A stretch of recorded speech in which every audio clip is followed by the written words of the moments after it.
Sebanyak 10,000 batang lemang tradisional akan dijual pada harga istimewa kepada warga Hulu Langat dan sekitarnya pada Khamis ini. Ahli Parlimen Hulu Langat Muhammad Sani Hamzan berkata, program Langit Melombang Vaganza 2025 itu menawarkan 3 batang lemang pada harga RM20 berbanding biasa sekitar RM48. Menurut beliau, program sempena sambutan Hari Raya Aidiladha itu akan diadakan bermula jam 3 petang bertempat di Kompleks Penghulu Mukim Hulu Langat Batu 14. Tambah Muhammad Sani, pembelian hanya di lokasi acara selagi stok masih ada dan sebarang maklumat lanjut, orang ramai boleh menghubungi talian tertera.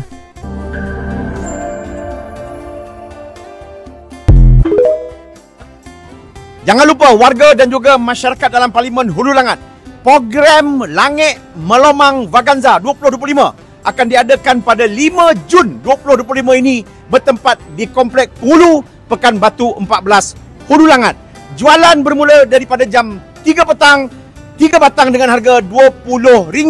Kita di Pusat Khidmat Rakyat Ahli Parlimen Hulu Langat sudah memberikan hadiah sebanyak RM Malaysia RM28 kepada tuan-tuan dan puan-puan. Hadir beramai-ramai untuk mendapatkan lemang yang akan diusahakan oleh pengusaha-pengusaha lemang yang terdapat di dalam Parlimen Hulu Langat.